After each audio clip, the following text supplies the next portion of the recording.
সূরা আল আনাম। বিসমিল্লাহির রহমানির রহিম। রহমান রহিম আল্লাহ তাআলার নামে। সমস্ত প্রশংসা আল্লাহর জন্য, যিনি আকাশমালা ও ভূমণ্ডল পয়দা করেছেন এবং তিনি অন্ধকার সমূহ ও আলো সৃষ্টি করেছেন। অতঃপর যারা আল্লাহ তাআলাকে অস্বীকার করে তারা প্রকারান্তরে এর দ্বারা অন্য কিছুকেই তাদের মালিকের সমকক্ষ হিসেবে দাঁড় করায়। তিনি তোমাদের মাটি থেকে সৃষ্টি করেছেন, অতঃপর তিনি প্রত্যেকের জন্য বাঁচার একটি মেয়াদ নির্দিষ্ট করে দিয়েছেন। তেমনি তাদের চূড়ান্ত ধ্বংসের জন্যও তাঁর কাছে একটি সুনির্দিষ্ট মেয়াদ রয়েছে।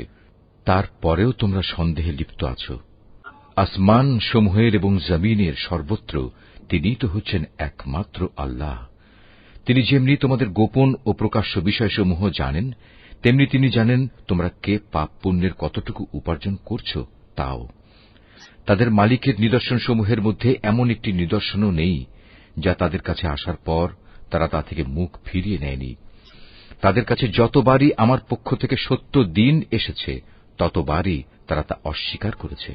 অচিরেই তাদের কাছে সে খবরগুলো এসে হাজির হবে যা নিয়ে তারা হাসি তামাশা করছিল। তারা কি দেখেনি তাদের আগে আমি এমন বহু জাতিকে বিনাশ করে দিয়েছি যাদের আমি পৃথিবীতে এমনভাবে প্রতিষ্ঠা দান করেছিলাম যা তোমাদেরও করিনি। আকাশ থেকে তাদের ওপর আমি প্রচুর বৃষ্টি বর্ষণ করেছি, আবার তাদের মাটির নিচ থেকে আমি ঝর্ণাধারা প্রবাহিত করে দিয়েছি।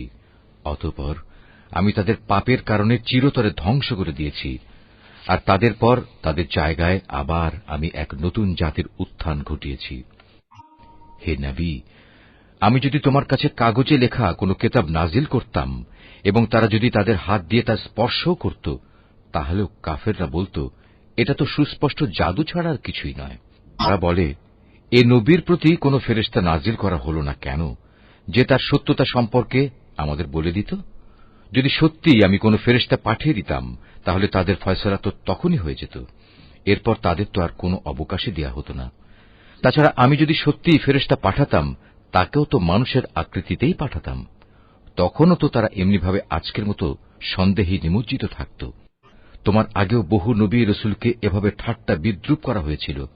অনন্তর তাদের মধ্যে যারা নবীর সাথে যে ঠাট্টা বিদ্রূপ করেছে তাই তাদের পরিবেষ্টন করে ফেলেছে।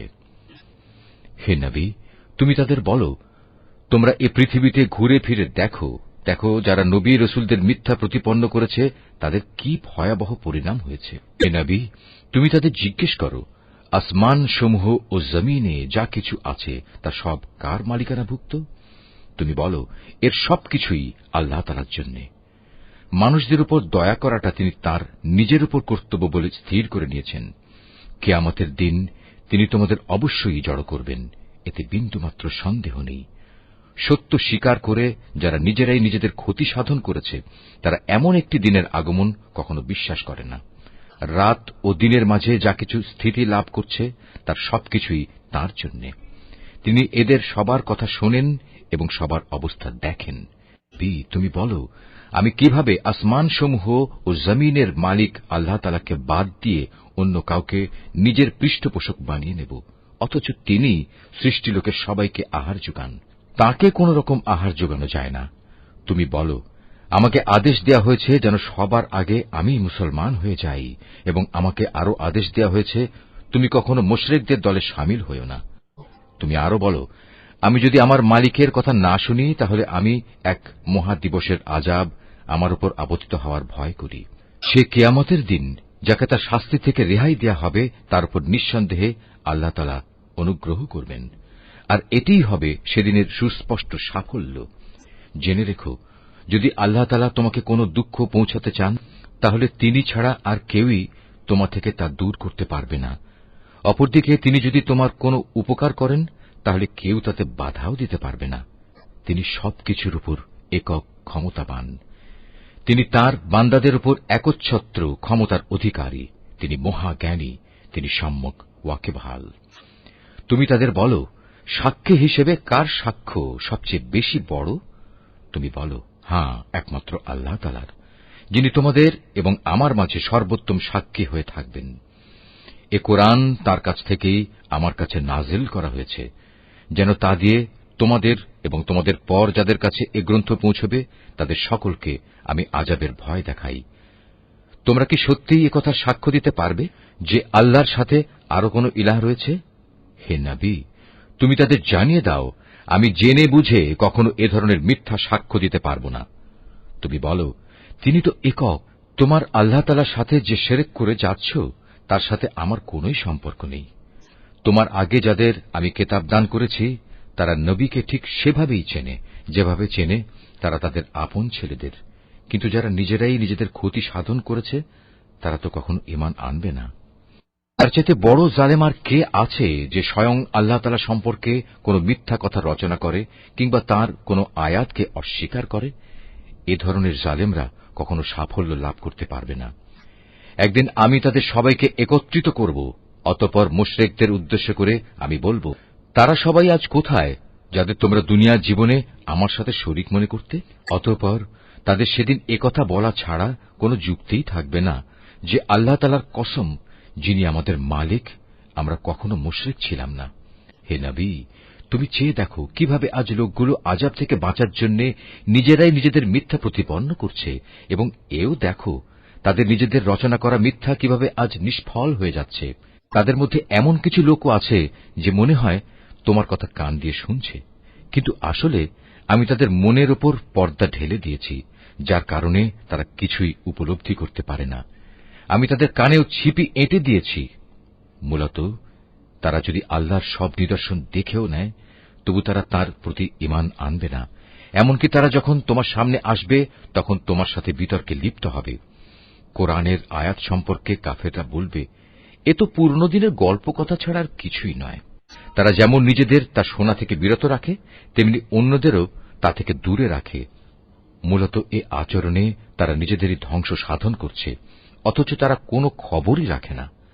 তুমি যদি সত্যিই তাদের দেখতে পেতে, যখন এই হতভাগ্য ব্যক্তিদের জ্বলন্ত আগুনের পাশে এনে দাঁড় করানো হবে, তখন তারা চিৎকার করে বলবে, হায়, যদি আমাদের আবার দুনিয়ায় ফেরত পাঠানো হতো তাহলে আমরা আর কখনো আমাদের মালিকের আয়াতসমূহকে মিথ্যা প্রতিপন্ন করতাম না, এবং আমরা অবশ্যই ঈমানদার লোকদের দলে শামিল হয়ে যেতাম।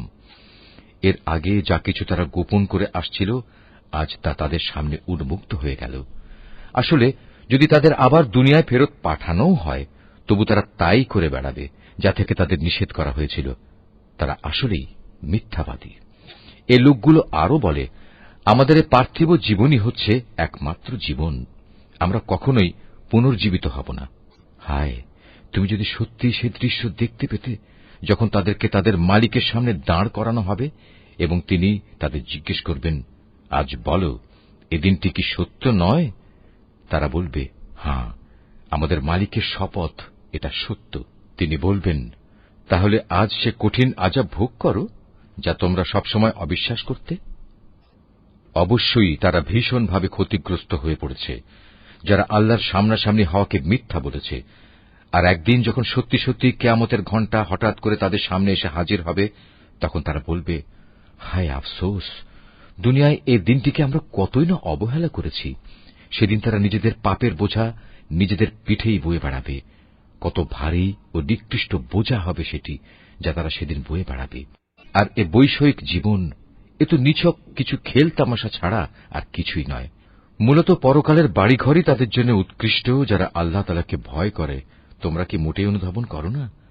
হে রাসূল, আমি জানি এ লোকগুলো যেসব অহেতুক কথাবার্তা বলে তা তোমাকে কত পীড়া দেয়, কিন্তু তুমি কি জানো এরা এসব বলে শুধু তোমাকে মিথ্যা সাব্যস্ত করছে না, বরং এ জালেমরা এর মাধ্যমে আল্লাহ তাআলার আয়াতকেই অস্বীকার করছে। তোমার আগেও এভাবে বহু নবী রাসূলকে মিথ্যাবাদী সাব্যস্ত করা হয়েছিল, কিন্তু তাদের মিথ্যাবাদী সাব্যস্ত করা ও নানা রকম নির্যাতন চালাবার পরেও তারা কঠোর ধৈর্য ধারণ করেছে। শেষ পর্যন্ত তাদের কাছে আমার পক্ষ থেকে সাহায্য এসে হাজির হয়েছে। আল্লাহর কথার রদবদলকারী কেউ নেই। তদুপরি নবীদের এসব সংবাদ তো তোমার কাছে আগেই এসে পৌঁছেছে। তারপরেও যদি তাদের এ উপেক্ষা তোমার কাছে কষ্টকর মনে হয়, তাহলে তোমার সাধ্য থাকলে তুমি পালানোর জন্য ভূগর্ভে কোনো সুড়ঙ্গ কিংবা আসমানের সিঁড়ি তালাশ করো, সেখানে চলে যাও এবং সেখান থেকে তাদের জন্য কোনো কিছু একটা নিদর্শন নিয়ে এসো। আসলে আল্লাহ তাআলা যদি চাইতেন তাদের সবাইকে হেদায়েতের উপর জড়ো করে দিতে পারতেন। তুমি কখনো জেনে বুঝে মূর্খ লোকদের দলে সামিল হইও না। যারা এ কথাগুলো যথাযথভাবে শোনে তারা অবশ্যই আল্লাহর ডাকে সাড়া দেয়। যারা মরে গেছে আল্লাহ তাআলা এদের সবাইকেও কবর থেকে উঠিয়ে জড়ো করে নেবেন। অতঃপর মহাবিচারের জন্য তারা সবাই তাঁর সামনে প্রত্যাবর্তিত হবে। এরা বলে, নবীর উপর তার মালিকের পক্ষ থেকে আমাদের কথা মতো কোনো নিদর্শন নাজিল করা হয়নি কেন? হে রাসূল, তুমি তাদের বলো, অবশ্যই আল্লাহ তাআলা সব ধরনের নিদর্শন পাঠানোর ক্ষমতা রাখেন, কিন্তু সত্য কথা হচ্ছে এদের অধিকাংশ লোকই কিছু জানে না। জমিনের বুকে বিচরণশীল যে কোনো জন্তু কিংবা বাতাসের বুকে নিজ ডানা দুটি দিয়ে উড়ে চলা যে কোনো পাখি তোমরা দেখো না কেন? এগুলো সবই তোমাদের মতো আল্লাহ তাআলার সৃষ্টি। আমি আমার গ্রন্থে তথ্য সংযোজনে কোনো কিছুই বাকি রাখিনি। অতঃপর এদের সবাইকে একদিন তাদের মালিকের কাছে ফিরে যেতে হবে। যারা আমার আয়াতকে মিথ্যা সাব্যস্ত করে তারা হেদায়েতের ব্যাপারে বধির ও মূক, তারা অন্ধকারে পড়ে আছে। আল্লাহ তাআলা যাকে চান তাকে গোমরা করে দেন, আবার যাকে চান তাকে সঠিক পথের উপর স্থাপন করে দেন। তুমি বলো, তোমরা কি ভেবে দেখেছ যখন তোমাদের উপর আল্লাহর পক্ষ থেকে বড় ধরনের কোনো আযাব আসবে কিংবা হঠাৎ করে কিয়ামত এসে হাজির হবে, তখন তোমরা কি আল্লাহ তাআলা ছাড়া আর কাউকে ডাকবে? জবাব দাও, যদি তোমরা সত্যবাদী হও, বরং তোমরা সেদিন শুধু তাকেই ডাকবে। তোমরা যে জন্য তাকে ডাকবে তিনি চাইলে তা দূর করে দেবেন, এবং যাদের তোমরা আল্লাহ তাআলার সাথে অংশীদার বানাতে তাদের সবাইকেই তখন তোমরা ভুলে যাবে। আগের জাতিসমূহের কাছেও আমি আমার রাসূল পাঠিয়েছিলাম, তাদেরও আমি দুঃখ, কষ্ট ও বিপর্যয়ের জালে আটকে রেখেছিলাম, যাতে করে তারা বিনয়ের সাথে নতি স্বীকার করে। কিন্তু সত্যি যখন তাদের কাফের দলের উপর আমার বিপর্যয় এসে আপতিত হল, তখনও তারা বিনীত হল না। অধিকন্তু তাদের অন্তর এতে আরো শক্ত হয়ে গেল, এবং তারা যা করে যাচ্ছিল শয়তান তাদের কাছে তা আকর্ষণীয় করে তুলে ধরল। অতঃপর তারা সেসব কিছুই ভুলে গেল যা তাদের বারবার স্মরণ করানো হয়েছিল। তারপরেও আমি তাদের উপর সচ্ছলতার সব কয়টি দুয়ারই খুলে দিলাম। শেষ পর্যন্ত যখন তারা তাতে মত্ত হয়ে গেল যা তাদের দেওয়া হয়েছিল, তখন আমি তাদের হঠাৎ পাকড়াও করে নিলাম। ফলে তারা নিরাশ হয়ে পড়ল।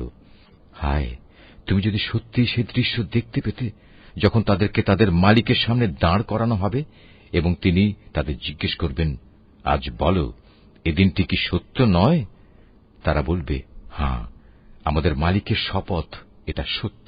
তিনি বলবেন, তাহলে আজ সে কঠিন আযাব ভোগ করো যা তোমরা সবসময় অবিশ্বাস করতে। অবশ্যই তারা ভীষণভাবে ক্ষতিগ্রস্ত হয়ে পড়েছে, যারা আল্লাহর সামনাসামনি হওয়াকে মিথ্যা বলেছে। আর একদিন যখন সত্যি সত্যি কিয়ামতের ঘণ্টা হঠাৎ করে তাদের সামনে এসে হাজির হবে, তখন তারা বলবে, হায় আফসোস, দুনিয়ায় এ দিনটিকে আমরা কতই না অবহেলা করেছি। সেদিন তারা নিজেদের পাপের বোঝা নিজেদের পিঠেই বয়ে বেড়াবে। কত ভারী ও নিকৃষ্ট বোঝা হবে সেটি, যা তারা সেদিন বয়ে বেড়াবে। আর এ বৈষয়িক জীবন, এ তো নিছক কিছু খেল তামাশা ছাড়া আর কিছুই নয়। মূলত পরকালের বাড়িঘরই তাদের জন্য উৎকৃষ্ট, যারা আল্লাহ তাআলাকে ভয় করে। তোমরা কি মোটেই অনুধাবন করো না? হে রাসূল, আমি জানি এ লোকগুলো যেসব অহেতুক কথাবার্তা বলে তা তোমাকে কত পীড়া দেয়, কিন্তু তুমি কি জানো এরা এসব বলে শুধু তোমাকে মিথ্যা সাব্যস্ত করছে না, বরং এ জালেমরা এর মাধ্যমে আল্লাহ তাআলার আয়াতকেই অস্বীকার করছে। আমার আগেও এভাবে বহু নবী রাসূলকে মিথ্যাবাদী সাব্যস্ত করা হয়েছিল, কিন্তু তাদের মিথ্যাবাদী সাব্যস্ত করা ও নানা রকম নির্যাতন চালাবার পরেও তারা কঠোর ধৈর্য ধারণ করেছে। শেষ পর্যন্ত তাদের কাছে আমার পক্ষ থেকে সাহায্য এসে হাজির হয়েছে। আল্লাহর কথার রদবদলকারী কেউ নেই। তদুপরি নবীদের এসব সংবাদ তো তোমার কাছে আগেই এসে পৌঁছেছে। তারপরেও যদি তাদের এ উপেক্ষা তোমার কাছে কষ্টকর মনে হয়, তাহলে তোমার সাধ্য থাকলে তুমি পালানোর জন্য ভূগর্ভে কোনো সুড়ঙ্গ কিংবা আসমানের সিঁড়ি তালাশ করো। সেখানে চলে যাও এবং সেখান থেকে তাদের জন্য কোনো কিছু একটা নিদর্শন নিয়ে এসো। আসলে আল্লাহ তাআলা যদি চাইতেন তাদের সবাইকে হেদায়েতের উপর জড়ো করে দিতে পারতেন। তুমি কখনো জেনে বুঝে মূর্খ লোকদের দলে সামিল হইও না। যারা এ কথাগুলো যথাযথভাবে শোনে তারা অবশ্যই আল্লাহর ডাকে সাড়া দেয়। যারা মরে গেছে আল্লাহ তাআলা এদের সবাইকেও কবর থেকে উঠিয়ে জড়ো করে নেবেন।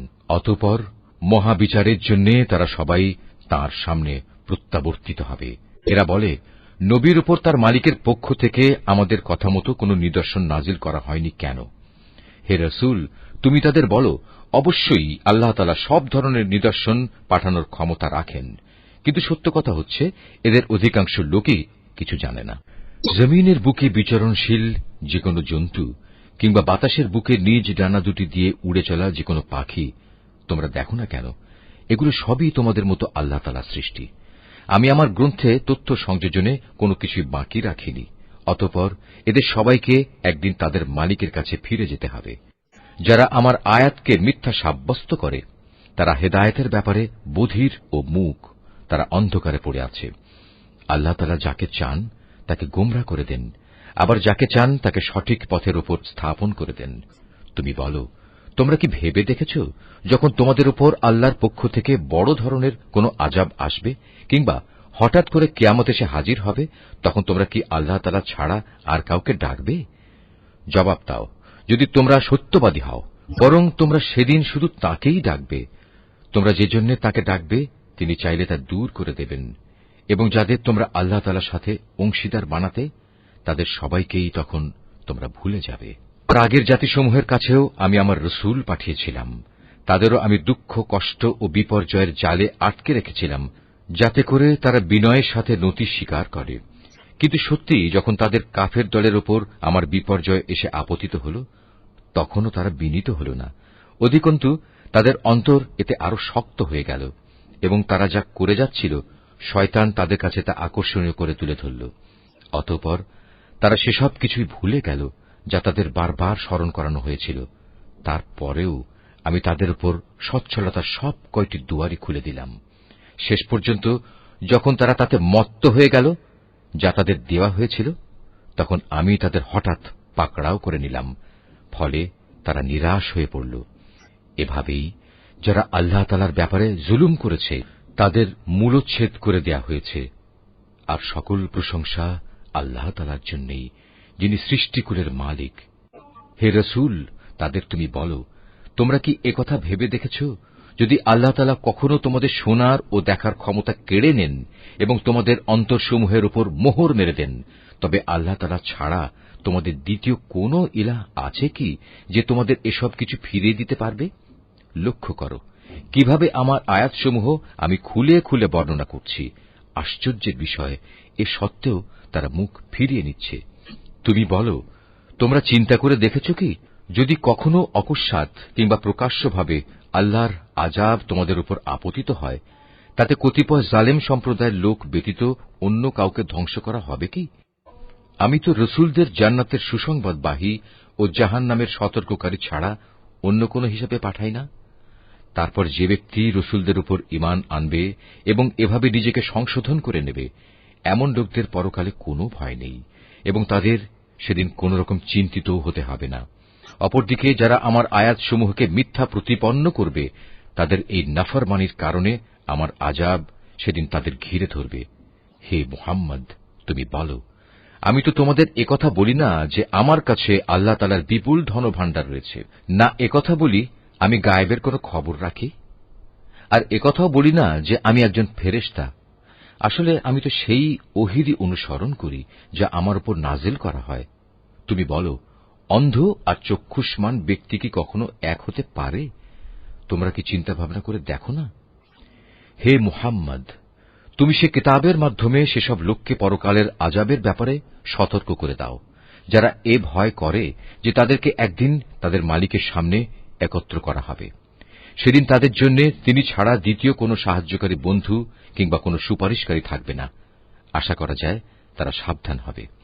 যারা সকাল সন্ধ্যায় তাদের মালিককেই ডাকে, তাঁরই সন্তুষ্টি কামনা করে, তাদের তুমি কখনো তোমার কাছ থেকে সরিয়ে দিও না, কারণ তাদের কাজকর্মের জবাবদিহিতার দায়িত্ব যেমন তোমার উপর কিছুই নেই, তেমনি তোমার কাজকর্মের হিসাব কেতাবের কোন রকম দায়িত্ব তাদের উপর নেই। তারপরেও যদি তুমি তাদের তোমার কাছ থেকে দূরে সরিয়ে দাও, তাহলে তুমি বাড়াবাড়ি করা লোকদের দলে সামিল হয়ে যাবে। আর আমি এভাবেই তাদের একদল দ্বারা অন্য দলের পরীক্ষা নিয়েছি, যেন তারা একদল একথা বলতে পারে যে এরাই কি হচ্ছে আমাদের মাঝে সে দলের লোক যাদের উপর আল্লাহ তাআলা তার অনুগ্রহ করেছেন।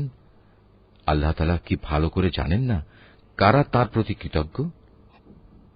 যারা আমার আয়াতসমূহের উপর ঈমান এনেছে তারা যখন তোমার কাছে আসবে, তখন তুমি তাদের বলো, আল্লাহ তাআলার পক্ষ থেকে তোমাদের উপর শান্তি বর্ষিত হোক। তোমাদের উপর অনুগ্রহ করাটা তোমাদের মালিক নিজের কর্তব্য বলে স্থির করে নিয়েছেন। তবে তোমাদের মধ্যে যদি কেউ কখনো অজ্ঞানতাবশত কোনো অন্যায় কাজ করে বসে এবং পরক্ষণে তওবা করে ও নিজের জীবন শুধরে নেয়, তাহলে আল্লাহ তাআলা তাকে ক্ষমা করে দেবেন। তিনি একান্ত ক্ষমাশীল ও পরম দয়ালু। আর এভাবেই আমি আমার আয়াতসমূহ বিশদভাবে বর্ণনা করি, যাতে অপরাধীদের পথ পরিষ্কার হয়ে যায়। আর এভাবেই আমি আমার আয়াতসমূহ বিশদভাবে বর্ণনা করি, যাতে অপরাধীদের পথ পরিষ্কার হয়ে যায়। হে মুহাম্মদ, তুমি তাদের বলে দাও, এক আল্লাহ তাআলাকে বাদ দিয়ে তোমরা আর যাদের গোলামি করছ, আমাকে তাদের গোলামি করতে নিষেধ করা হয়েছে। তুমি তাদের এও বলে দাও, আমি কখনো তোমাদের খেয়াল খুশির অনুসরণ করি না। তেমনটি করলে আমি নিঃসন্দেহে গোমরা হয়ে যাব এবং আমি আর সত্যের অনুসরণকারী দলের সাথে থাকব না। তুমি বলো, আমি অবশ্যই আমার মালিকের এক উজ্জ্বল দলিল প্রমাণের উপর প্রতিষ্ঠিত আছি এবং তাকেই তোমরা অস্বীকার করছ। তাকে অস্বীকার করার পরিণাম যা তোমরা দ্রুত দেখতে চাও, তা ঘটানোর ক্ষমতা আমার কাছে নেই। সব জিনিসের চূড়ান্ত ক্ষমতা তো কেবলমাত্র আল্লাহ তাআলার হাতেই রয়েছে। আর এই মহা সত্যটি তিনি তোমাদের কাছে বর্ণনা করছেন। তিনিই হচ্ছেন উত্তম ফয়সালাকারী। তুমি বলো, আযাবের যে বিষয়টার জন্য তোমরা তাড়াহুড়ো করছ, তা ঘটানো যদি আমার ক্ষমতার মধ্যে থাকত, তাহলে তোমাদের ও আমার মধ্যকার ফয়সালা আগেই হয়ে যেত। জালেমদের সাথে কি আচরণ করা উচিত, তা আল্লাহ তাআলা ভালো করেই জানেন। যাবতীয় অদৃশ্য বিষয়ের চাবি তাঁর হাতেই নিবদ্ধ রয়েছে। সেই অদৃশ্য খবর তো তিনি ছাড়া আর কারোরই জানা নেই। জলে স্থলে যেখানে যা কিছু আছে তা শুধু তিনিই জানেন। এই সৃষ্টিরাজির মধ্যে একটি পাতা কোথাও ঝরে না, যার খবর তিনি জানেন না।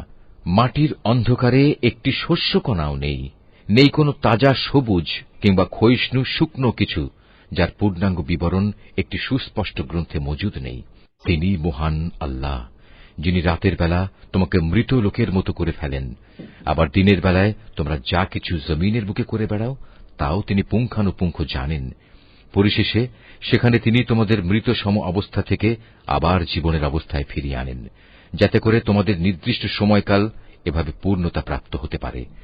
আর এই মেয়াদ পূর্ণ করার পর তোমাদের সবার প্রত্যাবর্তন একদিন তাঁর দিকেই সংঘটিত হবে। অতঃপর তিনি তোমাদের পুঙ্খানুপুঙ্খ বলে দেবেন তোমরা কি কাজ করছিলে। আল্লাহ তাআলা নিজ বান্দাদের যাবতীয় বিষয়ের উপর পূর্ণ মাত্রায় কর্তৃত্বশীল। এজন্যই তিনি তোমাদের উপর পাহারাদার ফেরেশতা নিযুক্ত করেন। অবশেষে তোমাদের কারো যখন মৃত্যু এসে হাজির হয়, তখন প্রেরিত ফেরেশতারা এসে তার জীবনের সমাপ্তি ঘটিয়ে দেয়। দায়িত্ব পালনে এরা কখনো কোনো ভুল করে না। অতঃপর তাদের সবাইকে বিচারের জন্য তাদের আসল মালিকের সামনে ফিরিয়ে নেওয়া হবে। হুঁশিয়ার থেকো, কারণ যাবতীয় ক্ষমতা ও কর্তৃত্ব কিন্তু একা তাঁর এবং তড়িৎ হিসাব গ্রহণে তিনি অত্যন্ত তৎপর। তুমি তাদের বলো, যখন তোমরা স্থলভূমে ও সমুদ্রের অন্ধকারে বিপদে পড়ো, যখন তোমরা কাতর কণ্ঠে এবং নীরবে তাঁকে ডাকতে থাকো, তখন কে তোমাদের সেসব থেকে উদ্ধার করে? কাকে তোমরা তখন বলো, হে মালিক, আমাদের যদি তুমি বাঁচিয়ে দাও, তাহলে আমরা তোমার কৃতজ্ঞ বান্দাদের দলে শামিল হয়ে যাব।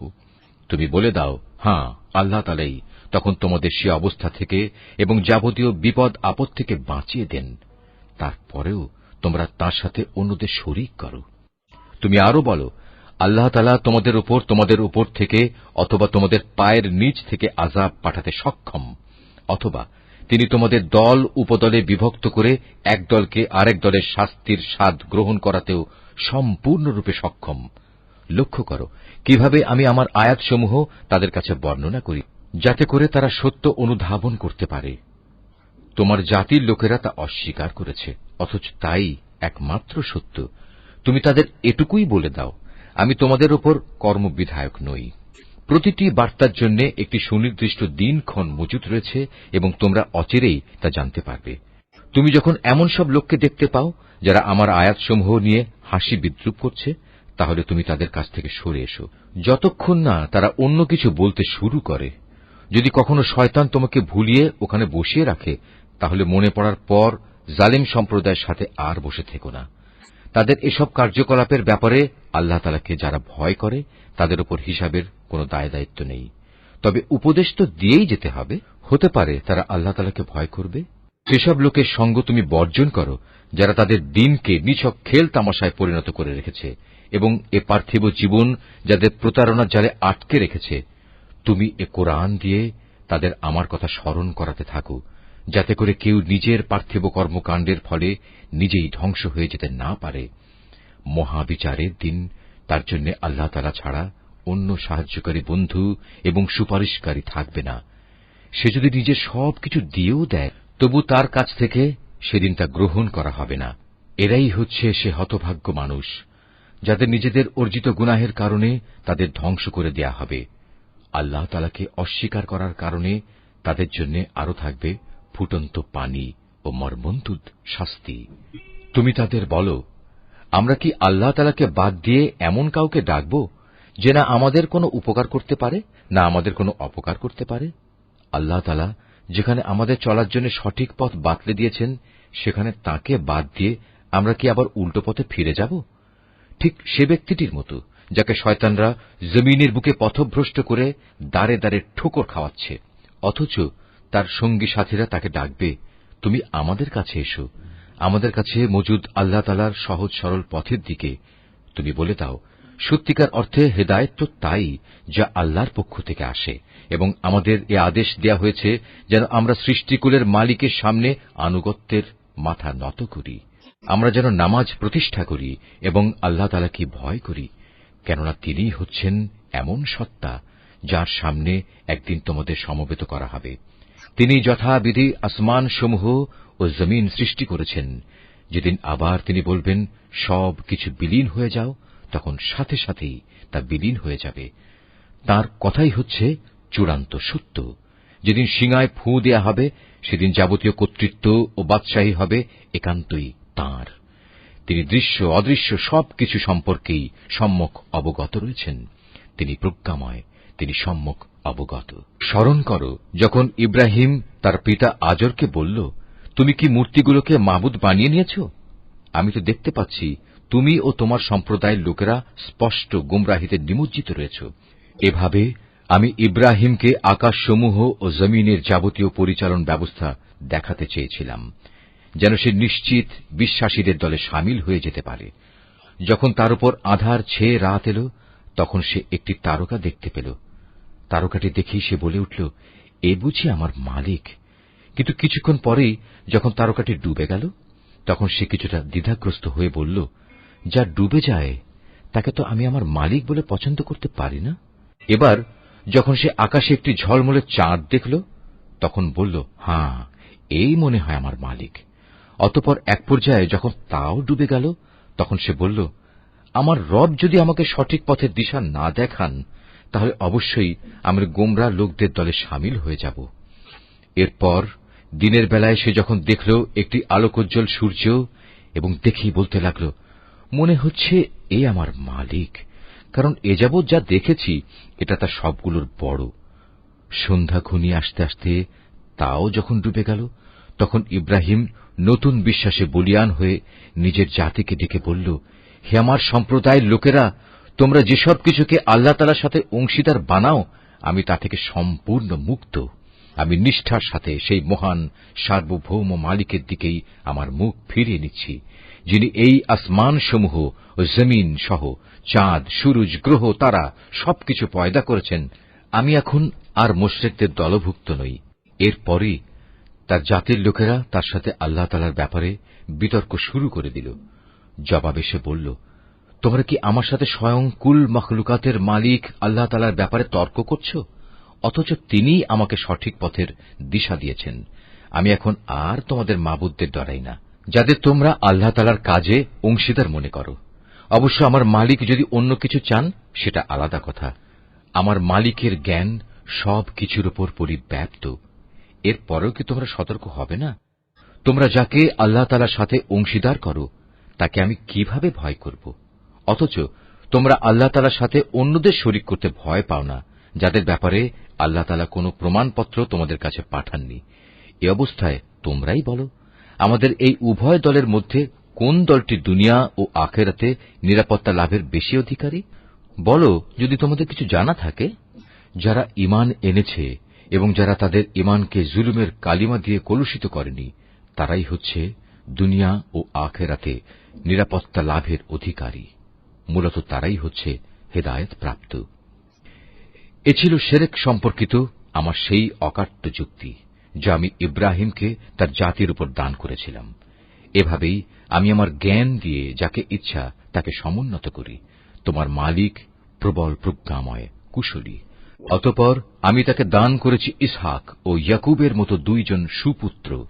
এদের সবাইকেই আমি সঠিক পথের দিশা দিয়েছিলাম। এদের আগে আমি নূহকেও হেদায়েতের পথ দেখিয়েছি।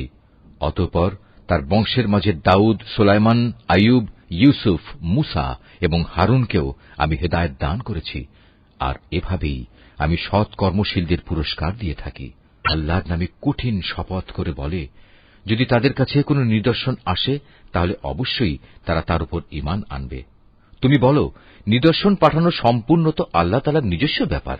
কে তোমাকে বুঝিয়ে দেবে যে নিদর্শন এলেও এরা কখনো ঈমান আনবে না? আমি অচিরেই তাদের অন্তঃকরণ ও দৃষ্টিশক্তিকে অন্যদিকে ফিরিয়ে দেব, যেমন তারা প্রথমবারেই এ কোরআনের উপর ঈমান আনেনি, এবং আমি তাদের অবাধ্যতার আবর্তে ঘুরপাক খাওয়ার জন্য ছেড়ে দেব। জাকারিয়া, ইয়াহিয়া, ঈসা এবং ইলিয়াসকেও আমি সঠিক পথ দেখিয়েছিলাম। এরা সবাই ছিল নেককারদের দলভুক্ত। আরো সৎ পথ দেখিয়েছিলাম ইসমাইল, ইয়াসা, ইউনুস এবং লূতকেও। এদের সবাইকেই আমি নবুয়ত দিয়ে সৃষ্টিকুলের উপর বিশেষ মর্যাদা দান করেছিলাম। এদের পূর্বপুরুষ, এদের পরবর্তী বংশধর ও এদের ভাই বন্ধুদেরও নেতৃত্বের জন্য নানাভাবে পুরস্কৃত করেছিলাম। আমি এদেরকেই বাছাই করে নিয়েছিলাম এবং সেজন্যই আমি এদের সবাইকে সরল পথে পরিচালিত করেছিলাম। এ হচ্ছে আল্লাহ তাআলার হেদায়েত। নিজ বান্দাদের মাঝে যাকে চান তিনি তাকেই এ হেদায়েত দান করেন। কিন্তু তারা যদি শিরক করত তাহলে তাদের যাবতীয় কর্ম অবশ্যই নিষ্ফল হয়ে যেত। এরাই ছিল সেসব লোক যাদের আমি কিতাব, প্রজ্ঞা ও নবুয়ত দান করেছি। আজ যদি তারা তা অস্বীকার করে তাতে আমার কোনোই ক্ষতি নেই। আমি তো অতীতে এমন এক সম্প্রদায়ের উপর এ দায়িত্ব অর্পণ করেছিলাম যারা কখনো এগুলো প্রত্যাখ্যান করেনি। আল্লাহ তাআলা এদের সবাইকে সৎ পথে পরিচালিত করেছেন। অতএব হে মুহাম্মদ, তুমি এদের পথেরই অনুসরণ করো এবং বলো, এজন্য আমি তোমাদের কাছ থেকে কোনো পারিশ্রমিক চাই না। আসলে এ হচ্ছে দুনিয়ার মানুষের জন্য একটি স্মরণিকা মাত্র। তারা আল্লাহ তাআলাকে তাঁর যথাযোগ্য মর্যাদা দান করেনি। বিশেষ করে যখন তারা বলল আল্লাহ তাআলা কোনো মানুষের উপর কোনো বস্তু গ্রন্থই নাজিল করেননি, তুমি তাদের জিজ্ঞেস করো, যদি তাই হয় তাহলে মুসার আনিত কিতাব, যা মানুষের জন্য ছিল এক আলোকবর্তিকা ও পথনির্দেশ, যা তোমরা কাগজের পাতায় লিখে রাখতে, যার কিছু অংশ তোমরা মানুষের সামনে প্রকাশ করতে এবং অধিকাংশই গোপন করে রাখতে। সর্বোপরি সে কিতাব দ্বারা তোমাদের এমন সব জ্ঞান শিক্ষা দেয়া হতো যার কিছুই তোমরা জানতে না এবং তোমাদের পূর্বপুরুষেরাও জানত না। তা কে নাজিল করেছেন? তুমি বলো, আল্লাহ তাআলাই তা নাজিল করেছেন। হে নবী, তুমি তাদের এ নিরর্থক আলোচনায় মত্ত থাকতে দাও। এটি এক বরকতপূর্ণ গ্রন্থ যা আমি তোমার কাছে পাঠিয়েছি। এটি আগের কিতাবের পুরোপুরি সত্যায়ন করে এবং যাতে এ কিতাব দিয়ে তুমি মক্কা ও তার পার্শ্ববর্তী জনপদসমূহের মানুষকে সাবধান করবে। যারা আখিরাতের উপর ঈমান আনে তারা এ কিতাবের উপর ঈমান আনে, আর তারা তাদের নামাজসমূহেরও হেফাজত করে। সে ব্যক্তি চাইতে বড় জালেম আর কে আছে যে আল্লাহ তাআলা সম্পর্কে নানাবিধ মিথ্যা কথা রচনা করে বেড়ায়, অথবা বলে আমার উপর ওহী নাজিল হয়েছে, যদিও তার প্রতি কিছুই নাজিল করা হয়নি। তার চাইতে বড় জালেম কে যে বলে আমি অচিরেই আল্লাহর নাজিল করা গ্রন্থের মতো কিছু নাজিল করে দেখাবো? যদি জালেমদের মৃত্যু যন্ত্রণা উপস্থিত হবার সময় তাদের অবস্থাটা তুমি দেখতে পেতে, যখন মৃত্যুর ফেরেশতারা তাদের দিকে হাত বাড়িয়ে দিয়ে বলবে, তোমাদের প্রাণবায়ু বের করে দাও। তোমরা আল্লাহ তাআলা সম্পর্কে যেসব অন্যায় কথা বলতে এবং আল্লাহর আয়াতের ব্যাপারে যে ক্ষমাহীন ঔদ্ধত্য প্রকাশ করতে, তার জন্য আজ অত্যন্ত অবমাননাকর এক আযাব তোমাদের দেয়া হবে। আজ তোমরা আমার সামনে একাকী নিঃসঙ্গ অবস্থায় এলে, যেমনি নিঃসঙ্গ অবস্থায় আমি তোমাদের প্রথমবার তৈরি করেছিলাম। অতঃপর তোমাদের আমি যা কিছু বিষয় সম্পদ দান করেছিলাম তার সবটুকুই তোমরা পেছনে ফেলে একান্ত খালি হাতে এখানে এসেছ। কই তোমাদের সাথে তোমাদের সুপারিশকারী ব্যক্তিরা, যাদের তোমরা মনে করতে তোমাদের কাজকর্মের ব্যাপারে তারাও অংশীদার, তাদের তো আজ তোমাদের সাথে দেখতে পাচ্ছি না। বস্তুত তাদের এবং তোমাদের মধ্যেকার সেই মিথ্যা সম্পর্ক আজ ছিন্ন ভিন্ন হয়ে গেছে, এবং তাদের ব্যাপারে তোমরা যা ধারণ করতে তাও আজ নিষ্ফল প্রমাণিত হয়ে গেছে। অবশ্যই আল্লাহ তাআলা শস্য বীজ ও আঁটিগুলো অঙ্কুরিত করেন। তিনি নির্জীব কিছু থেকে জীবন্ত কিছু বের করে আনেন, আবার তিনি জীবন্ত কিছু থেকে প্রাণহীন কোনো কিছু নির্গত করেন। এই সৃষ্টি কৌশলের মালিক হচ্ছেন আল্লাহ তাআলা। এর পরেও তোমরা কোথায় কোথায় ঠোকর খাচ্ছ বলো? রাতের আঁধার ভেদ করে তিনি উষার উন্মেষ ঘটান। তিনি রাতকে তোমাদের বিশ্রামের জন্য নির্দিষ্ট করে দিয়েছেন, এবং তোমাদের হিসাব কিতাবের জন্য তিনি পয়দা করেছেন চাঁদ ও সূরজকে। এই সব কিছুই হচ্ছে মহাপরাক্রমশালী ও জ্ঞানী আল্লাহ তাআলার নির্ধারণ করা বিষয়। তিনি তোমাদের জন্য অসংখ্য তারকা বানিয়ে রেখেছেন, যেন তোমরা জলে স্থলের আঁধারে পথের দিশা পেতে পারো। যে সম্প্রদায়ের লোকেরা নিজেদের পরিণাম সম্পর্কে জানে, তাদের জন্য আমি আমার নিদর্শনসমূহ খুলে খুলে বর্ণনা করেছি। তিনি তোমাদের মাত্র একটি ব্যক্তি সত্তা থেকে পয়দা করেছেন, অতঃপর তিনি বানিয়ে দিলেন তোমাদের থাকার জায়গা ও মাল সামানা রাখার জায়গা। জ্ঞানী লোকদের জন্য আমি আমার নিদর্শনগুলো এভাবেই বিস্তারিতভাবে বর্ণনা করে থাকি। তিনি আসমান থেকে পানির ধারা নাজিল করেন, অতঃপর সে পানি দিয়ে আমি সব রকমের উদ্ভিদ ও গাছপালা জন্মানোর ব্যবস্থা করি। তা থেকে সবুজ শ্যামল পাতা উদ্গত করি। পরে তা থেকে পরস্পর জড়ানো ঘন শস্য দানাও সৃষ্টি করি, এবং ফলের ভারে নুয়ে পড়া খেজুরের গোছা বের করে আনি। আঙুরের উদ্যানমালা, জলপাই ও আনার পয়দা করি। এগুলো একে অন্যের সদৃশ্য হয়, আবার একটার সাথে আরেকটার গড় মিলও থাকে। গাছ যখন সুশোভিত হয় তখন একসময় তা ফলবান হয়, আবার যখন ফলগুলো পাকতে শুরু করে তখন তোমরা এই সৃষ্টি নৈপুণ্য দেখো। অবশ্যই এতে ঈমানদার লোকদের জন্য বহু নিদর্শন রয়েছে। জিনকে আল্লাহর সাথে শরীক মনে করে, অথচ আল্লাহ তাআলাই জিনদের পয়দা করেছেন। অজ্ঞতার বশবর্তী হয়ে তারা আল্লাহ তাআলার উপর পুত্র কন্যা ধারণের অপবাদও আনায়ন করে, অথচ আল্লাহ তাআলা মহামান্বিত। এরা যা বলে তিনি তার চাইতে অনেক মহান ও পবিত্র। তিনি আসমান সমূহ ও জমিনের একক উদ্ভাবক। এদের তুমি বলো, তার সন্তান হবে কিভাবে? তার তো জীবন সঙ্গিনীই নেই। সবকিছু তো তিনিই পয়দা করেছেন, এবং সবকিছু সম্পর্কে তিনি পুরোপুরি ওয়াকেবহাল রয়েছেন। এ হচ্ছেন আল্লাহ তাআলা, তোমাদের মালিক। তিনি ছাড়া আর কোনো মাবুদ নেই। সবকিছুর একক স্রষ্টা তিনি। সুতরাং তোমরা তাঁরই ইবাদত করো। সবকিছুর উপর তিনি চূড়ান্ত তত্ত্বাবধায়ক বটে।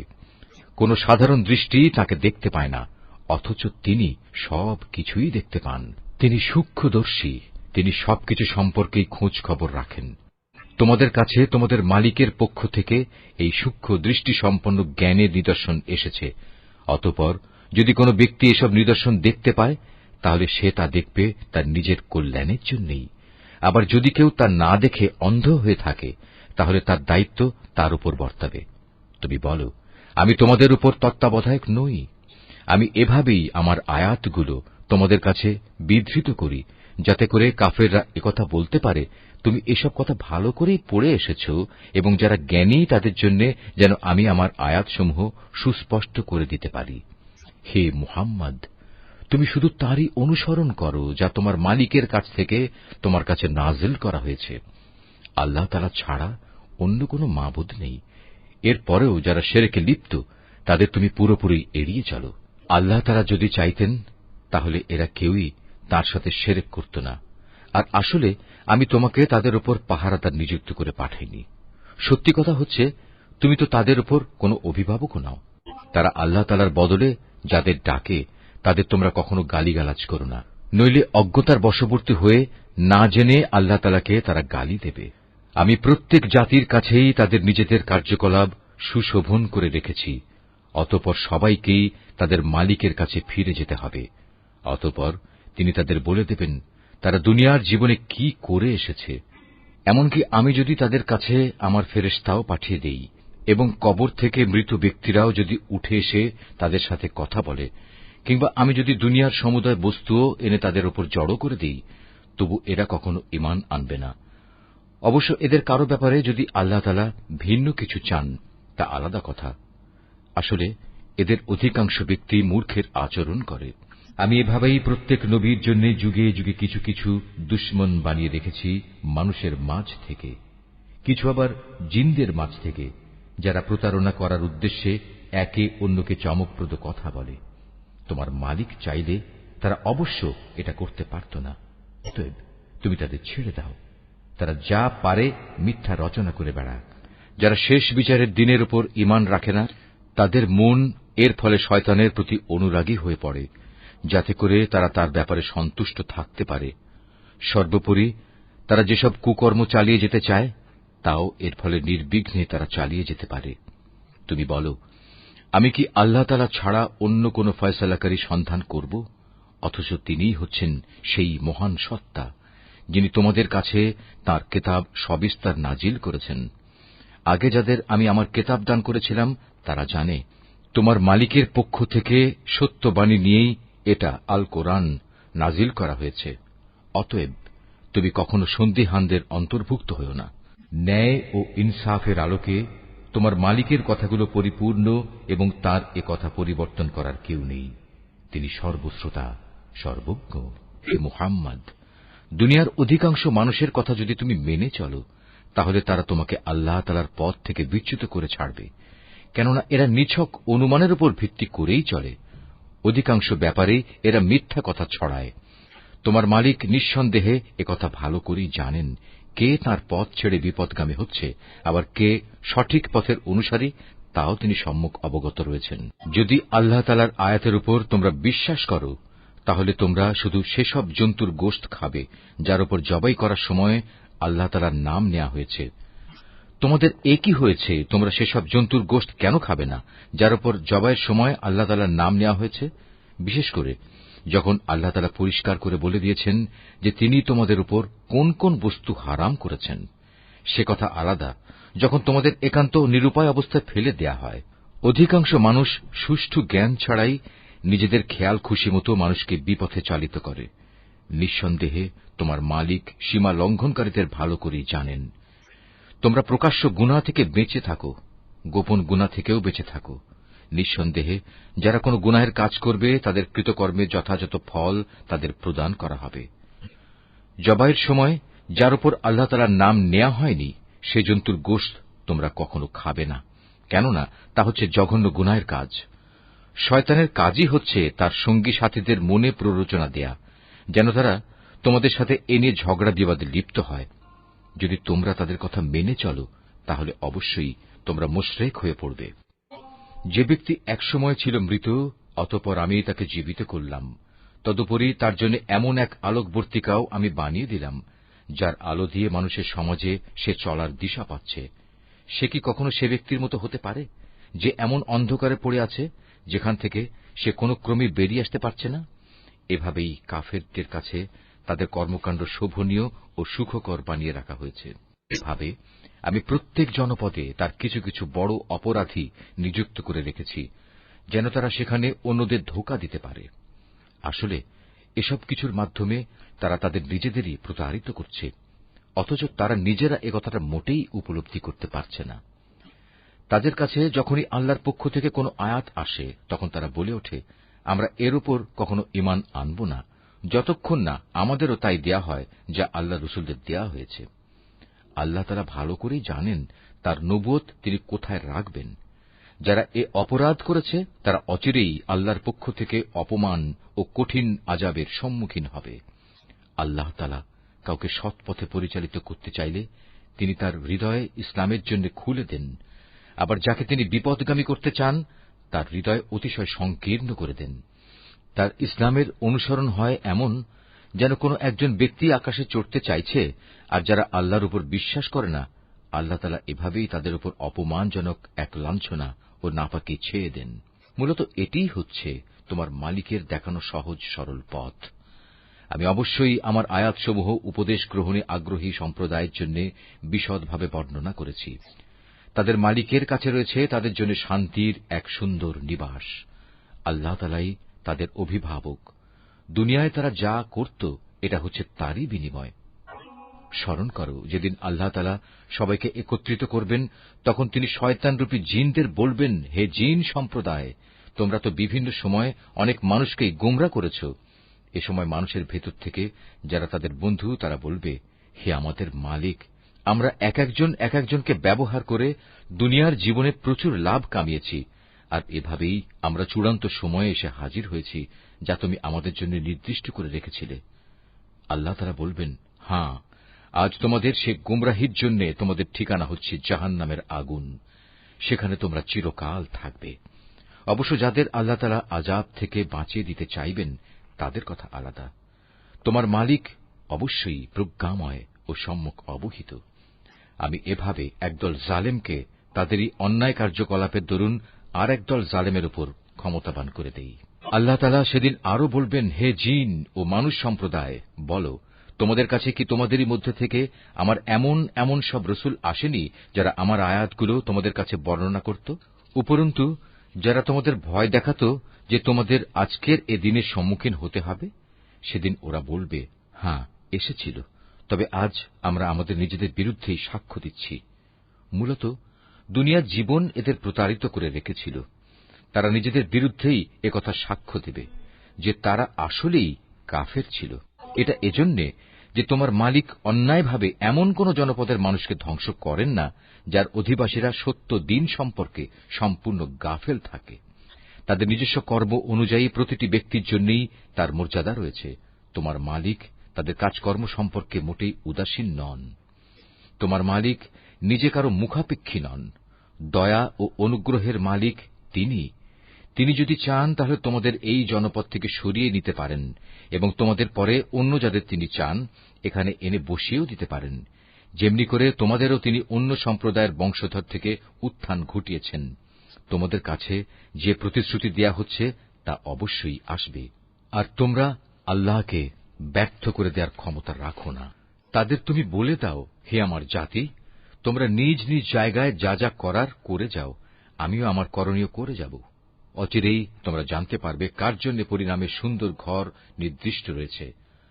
জালেমরা কখনো সাফল্য লাভ করতে পারে না। এবং আল্লাহ তাআলা যে শস্য উৎপাদন করেছেন এবং গবাদি পশু সৃষ্টি করেছেন, এ মূর্খ ব্যক্তিরা তারই এক অংশ আল্লাহর জন্য নির্দিষ্ট করে রাখে এবং নিজেদের খেয়াল খুশি মতো একথা বলে, এ অংশ হচ্ছে আল্লাহর জন্য আর এ অংশ হচ্ছে আমাদের দেবতার জন্য। অতঃপর যা তাদের দেবতাদের জন্য রাখা হয় তা কখনো আল্লাহর কাছ পর্যন্ত পৌঁছয় না। যদিও আল্লাহর নামে যে ভাগ রাখা হয় তা শেষতক তাদের দেবতাদের কাছে গিয়েই পৌঁছে। কত নিকৃষ্ট তাদের এ বিচার! এভাবে বহু মুশরিকের ক্ষেত্রেই তাদের দেবদেবীরা তাদের আপন সন্তানদের হত্যা করার জঘন্য কাজও একান্ত শোভনীয় করে রেখেছে। এর উদ্দেশ্য হচ্ছে তাদের ধ্বংস সাধন করা এবং তাদের গোটা জীবন বিধানকেই তাদের কাছে সন্দেহের বিষয়ে পরিণত করে দেয়া। অবশ্য আল্লাহ তাআলা চাইলে তারা কখনো এ কাজ করত না। অতএব তুমি তাদের ছেড়ে দাও, মিথ্যা রচনা নিয়ে তাদের তুমি কিছুদিন ব্যস্ত থাকতে দাও। তারা বলে, এসব গবাদি পশু এবং এ খাদ্যশস্য নিষিদ্ধ তালিকাভুক্ত, আমরা যাকে চাইব সে ছাড়া অন্য কেউ তা খেতে পারবে না। এটা তাদের মন গড়া একটা ধারণা মাত্র। আবার তারা মনে করে কিছু গবাদি পশু আছে যার উপর আরোহণ করা নিষিদ্ধ, আবার কিছু গবাদি পশু আছে যার উপর জবাই করার সময় তারা আল্লাহর নাম স্মরণ করে না। আল্লাহর উপর মিথ্যা রচনা করার উদ্দেশ্যেই তাদের এসব অপচেষ্টা।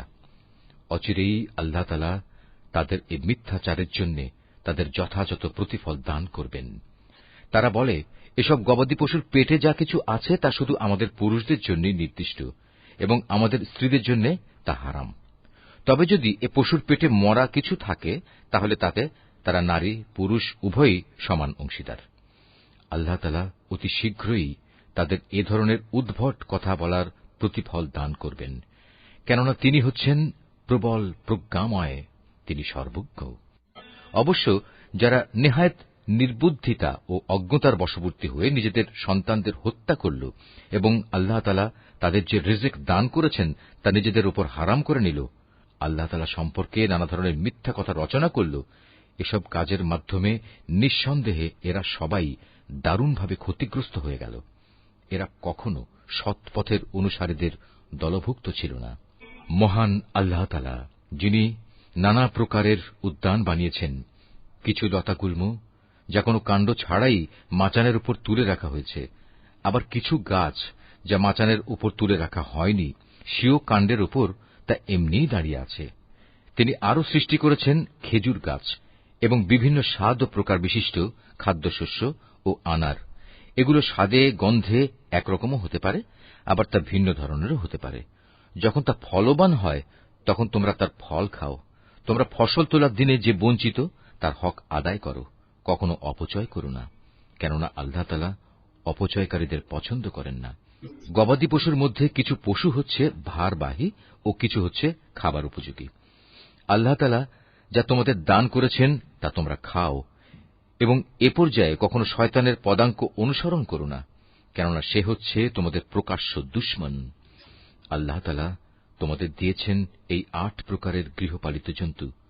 প্রথমত 2 মেষ, দ্বিতীয়ত 2 ছাগল। হে মুহাম্মদ, তুমি তাদের জিজ্ঞেস করো, এর নর 2 কিংবা মাদি 2 কিংবা তাদের পেটে যা কিছু আছে তার কোনটি কি আল্লাহ তাআলা তোমাদের জন্য হারাম করেছেন? তোমরা আমাকে প্রমাণ সহ বলো, যদি তোমরা সত্যবাদী হও। তৃতীয়ত 2 উট, চতুর্থত 2 গরু। এর নর 2 কিংবা মাদি 2 কি আল্লাহ তাআলা হারাম করেছেন, অথবা এদের উভয়ের পেটে যা কিছু আছে তা কি তিনি তোমাদের জন্য হারাম করেছেন?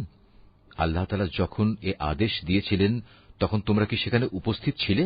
অতঃপর তার চাইতে বড় জালেম আর কে হতে পারে, যে মানুষকে গোমরা করার জন্য অজ্ঞতাবশত আল্লাহর নামে মিথ্যা কথা রচনা করে? নিশ্চয়ই আল্লাহ তাআলা সীমা লঙ্ঘনকারী সম্প্রদায়কে সঠিক পথে পরিচালিত করেন না। হে মুহাম্মদ, তুমি এদের বলো, আমার কাছে যে ওহী পাঠানো হয়েছে তাতে একজন ভোজনকারী মানুষ সাধারণত যা খেতে পারে তার মধ্যে এমন কোন জিনিস তো আমি পাচ্ছি না যা হারাম করা হয়েছে। হ্যাঁ, তা যদি মরা জন্তু, প্রবাহিত রক্ত এবং শুয়োরের গোশত হয় তাহলে তা অবশ্যই হারাম, কেননা এসব হচ্ছে নাপাক। অথবা এমন এক অবৈধ জন্তু যা আল্লাহ ছাড়া অন্য কারো নামে জবাই করা হয়েছে। তবে যদি কাউকে নাফরমানি এবং সীমা লঙ্ঘনজনিত অবস্থা ব্যতি রেখে এর কোন একটি জিনিস খেতে বাধ্য করা হয়, তাহলে তার ক্ষেত্রে তোমার মালিক অবশ্যই ক্ষমাশীল ও পরম দয়ালু। আর আমি ইহুদীদের জন্য নখযুক্ত সব পশুই হারাম করে দিয়েছি। গরু এবং ছাগলের চর্বিও আমি তাদের জন্য হারাম করেছি। তবে জন্তুর চর্বির যা কিছু পিঠ, আঁত কিংবা হাড়ের সাথে জড়ানো থাকে তা হারাম নয়। এভাবেই এগুলো হারাম করে আমি তাদের অবাধ্যতার শাস্তি দিয়েছিলাম। নিঃসন্দেহে আমি সত্যবাদী। এরপরেও যদি তারা তোমাকে মিথ্যাবাদী বলে তাহলে তুমি বলো, অবশ্যই তোমাদের মালিক এক বিশাল দয়ার আধার। তবে অপরাধীদের উপর থেকে তাঁর শাস্তি কেউই ফেরাতে পারবে না। অচিরেই এ মুশরিক লোকগুলো বলতে শুরু করবে, যদি আল্লাহ তাআলা চাইতেন তাহলে আমরা ও আমাদের পূর্বপুরুষরা তো শিরক করতাম না, আর এভাবে আমরা কোন জিনিসও নিজেদের উপর হারাম করে নিতাম না। তুমি তাদের বলো, এর আগেও অনেকে এভাবে আল্লাহর আয়াতকে অস্বীকার করেছে। অবশেষে তারা আমার শাস্তির স্বাদ ভোগ করেছে। তুমি তাদের জিজ্ঞেস করো, তোমাদের কাছে কি সত্যি এমন কোন জ্ঞান মজুদ আছে? থাকলে অতঃপর তা বের করে আমার কাছে নিয়ে এসো। তোমরা তো কল্পনার উপর নির্ভর করে কথা বলো এবং হামেশাই মিথ্যার অনুসরণ করো। তুমি আরো বলো, সবকিছুর চূড়ান্ত প্রমাণ তো আল্লাহ তাআলার কাছেই রয়েছে। তিনি যদি চাইতেন তাহলে তিনি তোমাদের সবাইকেই সৎ পথে পরিচালিত করে দিতেন। হে মুহাম্মদ, তুমি বলো, যাও তোমাদের সেসব সাক্ষী নিয়ে এসো যারা একথা সাক্ষ্য দেবে যে আল্লাহ তাআলাই এসব জিনিস তোমাদের উপর হারাম করেছেন। তাদের মধ্যে কিছু সাক্ষী যদি সাক্ষ্য দেয়ও, তবু তুমি তাদের সাথে কোনো সাক্ষ্য দিও না। যারা আমার আয়াতকে অস্বীকার করেছে, যারা পরকালের উপর ঈমান আনেনি, উপরন্তু যারা অন্য কিছুকে তাদের মালিকের সমকক্ষ মনে করে, তাদের তুমি কখনো অনুসরণ করো না। হে মুহাম্মদ, তুমি বলো, এসো আমি বরং তোমাদের বলে দিই, তোমাদের মালিক কোন কোন জিনিস তোমাদের জন্য হারাম করেছেন। সে জিনিসগুলো হচ্ছে, তোমরা তার সাথে অন্য কিছুকে শরীক করবে না, পিতামাতার সাথে ভালো ব্যবহার করবে, দারিদ্র্যের আশঙ্কায় কখনো তোমরা তোমাদের সন্তানদের হত্যা করবে না, কেননা আমি তোমাদের ও তাদের উভয়েরই আহার যোগাই। প্রকাশ্যে হোক কিংবা গোপনে হোক তোমরা অশ্লীলতার কাছেও যাবে না। আল্লাহ তাআলা যে জীবনকে তোমাদের জন্য মর্যাদাবান করেছেন তাকে কখনো যথার্থ কারণ ব্যতি রেখে হত্যা করো না। এ হচ্ছে কতিপয় নির্দেশ। আল্লাহ তাআলা এর মাধ্যমে তোমাদের আদেশ দিয়েছেন এগুলো যেন তোমরা মেনে চলো। আশা করা যায় তোমরা তার বাণীসমূহ অনুধাবন করতে পারবে। তোমরা কখনো এতিমদের সম্পদের কাছেও যাবে না, তবে উদ্দেশ্য যদি নেক হয় তাহলে সে একটা নির্দিষ্ট বয়সসীমার পৌঁছা পর্যন্ত কোনো পদক্ষেপ নিলে তা ভিন্ন কথা। পরিমাপ ও ওজন করার সময় ন্যায্যভাবেই তা করবে। আমি কখনো কারো ওপর তার সাধ্য সীমার বাইরে কোনো দায়িত্ব চাপাই না। যখনই তোমরা কোনো ব্যাপারে কথা বলবে তখন ইনসাফ প্রতিষ্ঠা করবে, যদি তা তোমাদের একান্ত আপনজনের বিরুদ্ধেও হয়। তোমরা আল্লাহ তাআলাকে দেয়া সব অঙ্গীকার পূরণ করো। এ হচ্ছে আরো কতিপয় আদেশ। এর মাধ্যমে আল্লাহ তাআলা তোমাদের আদেশ দিয়েছেন তোমরা যেন এগুলো মেনে চলো। আশা করা যায় তোমরা উপদেশ গ্রহণ করতে পারবে। এটা হচ্ছে আমার দেখানো সহজ সরল পথ। অতএব একমাত্র এ পথেরই তোমরা অনুসরণ করো। কখনো ভিন্ন পথ অবলম্বন করো না, কেননা ভিন্ন পথ অবলম্বন করলে তা তোমাদের তাঁর পথ থেকে বিচ্ছিন্ন করে দেবে। এ হচ্ছে আরো কয়েকটি নির্দেশ। আল্লাহ তাআলা এর মাধ্যমে তোমাদের আদেশ দিচ্ছেন যেন তোমরা এগুলো মেনে চলো। আশা করা যায় তোমরা আল্লাহ তাআলাকে ভয় করবে। অতঃপর আমি মূসাকে হেদায়েত সম্বলিত কেতাব দান করেছিলাম। তা ছিল পরিপূর্ণ এবং বিশদ হেদায়েত ও রহমত, যাতে করে বনী ইসরাইল সম্প্রদায়ের লোকেরা একথার উপর বিশ্বাস স্থাপন করে যে একদিন তাদের সবাইকে তাদের মালিকের সমীপে হাজির হতে হবে। এ কল্যাণময় কেতাবও আমি তোমাদের জন্য নাজিল করেছি। অতএব তোমরা এর অনুসরণ করো এবং কেতাবের শিক্ষানুযায়ী তোমরা আল্লাহ তাআলাকে ভয় করো। হয়তো তোমাদের উপর দয়া ও অনুগ্রহ প্রদর্শন করা হবে। এখন তোমরা আর একথা বলতে পারবে না যে আল্লাহর কেতাব তো আমাদের আগের ইহুদি ও খ্রিস্টান এ দুটো সম্প্রদায়কেই দেয়া হয়েছিল, তাই আমরা সে কিতাবের পাঠ সম্পর্কে অজ্ঞ ছিলাম। অথবা একথা বলারও কোনো অজুহাত পাবে না যে যদি ইহুদি খ্রিস্টানদের মতো আমাদেরও কোনো কেতাব দেয়া হতো তাহলে আমরা তো তাদের চাইতে বেশি সৎপথের অনুসারী হতে পারতাম। আজ তোমাদের কাছে সত্যি তোমাদের মালিকের পক্ষ থেকে সুস্পষ্ট প্রমাণ, হেদায়েত ও রহমত সর্বস্ব কেতাব এসেছে। তোমরা এর অনুসরণ করো। তার চাইতে বড় জালেম আর কে যে আল্লাহর আয়াতসমূহকে অস্বীকার করবে এবং তা থেকে মুখ ফিরিয়ে নেবে? জেনে রেখো, যারাই এভাবে আমার আয়াত থেকে মুখ ফিরিয়ে নেয় অচিরেই আমি তাদের এ জঘন্য আচরণের জন্য এক নিকৃষ্ট ধরনের শাস্তি দেব। সেদিনের প্রতীক্ষা করছে যে তাদের কাছে আসমান থেকে আল্লাহ তাআলার ফেরেশতা নাজিল হবে, কিংবা স্বয়ং তোমাদের মালিকই তাদের কাছে এসে তাদের হাতে কিতাব দিয়ে যাবেন, অথবা মালিকের পক্ষ থেকে কোনো নিদর্শনের কোনো অংশ এসে তাদের জান্নাত জাহান্নাম দেখিয়ে দিয়ে যাবে। অথচ যেদিন সত্যি তোমার মালিকের পক্ষ থেকে এমন কোন নিদর্শন আসবে সেদিন তো হবে কিয়ামতের দিন। তখন যে ব্যক্তি এর আগে ঈমান আনেনি কিংবা যে ব্যক্তি তার ঈমান দিয়ে ভালো কিছু অর্জন করেনি তার জন্য এ ঈমান আনাটা কোনোই কাজে আসবে না। হে মুহাম্মদ, তুমি তাদের বলো, ঠিক আছে, তোমরাও প্রতীক্ষা করো, আমিও প্রতীক্ষা করছি। যারা নিজেদের দ্বীনকে টুকরো টুকরো করে নিজেরাই নানা দল উপদলে বিভক্ত হয়ে গেছে তাদের কোনো দায়িত্বই তোমার উপর নেই। তাদের ফয়সালার ব্যাপারটা আল্লাহ তাআলার হাতে। যেদিন তারা তাঁর কাছে ফিরে যাবে তখন তিনি তাদের বিস্তারিত বলবেন তারা কে কি করছিল। তোমাদের মাঝে কেউ যদি একটা সৎ কাজ নিয়ে আল্লাহ তাআলার সামনে আসে তাহলে তার জন্য 10 গুণ বিনিময়ের ব্যবস্থা থাকবে। অপরদিকে যদি কেউ একটা গুনাহের কাজ নিয়ে আল্লাহ তাআলার কাছে আসে তাকে তার একটাই প্রতিফল দেয়া হবে। সেদিন তাদের কারো উপর জুলুম করা হবে না। হে মুহাম্মদ, তুমি তাদের বলো, অবশ্যই আমার মালিক আমাকে সঠিক পথ দেখিয়েছেন, সুপ্রতিষ্ঠিত জীবন বিধান। এটাই হচ্ছে ইব্রাহিমের একনিষ্ঠ পথ। সে কখনো মুশরিকদের দলভুক্ত ছিল না। তুমি একান্ত বিনয়ের সাথে বলো, অবশ্যই আমার নামাজ, আমার ইবাদত, আমার জীবন, আমার মৃত্যু সব কিছুই সৃষ্টিকুলের মালিক আল্লাহ তাআলার জন্য। তার শরীক সমকক্ষ কেউ নেই। আর একথা বলার জন্যই আমাকে আদেশ দেয়া হয়েছে। আত্মসমর্পণকারী মুসলমানদের মধ্যে আমি হচ্ছে সর্বপ্রথম। তুমি আরো বলো, এরপরেও আমি কি আল্লাহ তাআলা ছাড়া অন্য কোন মালিক সন্ধান করে বেড়াবো? অথচ আমি জানি তিনি সবকিছুর নিরঙ্কুশ মালিক। তার বিধান হচ্ছে প্রতিটি ব্যক্তি তার কৃতকর্মের জন্য এককভাবে নিজেই দায়ী হবে এবং কিয়ামতের দিন কোন বোঝা বহনকারী ব্যক্তি অন্য কোন লোকের পাপের বোঝা বহন করবে না। অতঃপর একদিন তোমাদের সবাইকে তোমাদের আসল মালিকের কাছে ফিরে যেতে হবে। সেদিন আল্লাহ তাআলা তোমাদের সে সব কিছুই জানিয়ে দেবেন। দুনিয়ার জীবনে যা নিয়ে তোমরা মতবিরোধ করতে, তিনিই সে মহান সত্তা। তিনি তোমাদের এ জমিনে তার প্রতিনিধি বানিয়েছেন এবং এ কারণে তিনি তোমাদের একজনকে অন্যজনের উপর কিছু বেশি মর্যাদা দান করেছেন। এর উদ্দেশ্য হচ্ছে আল্লাহ তাআলা তোমাদের সবাইকে যা কিছু দিয়েছেন তা দিয়েই তিনি তোমাদের কাছ থেকে কৃতজ্ঞতার পরীক্ষা নিতে চান। জেনে রেখো, তোমার মালিক শাস্তি দানের ব্যাপারে অত্যন্ত কঠোর ও তৎপর। আবার তিনি বড়ই ক্ষমাশীল।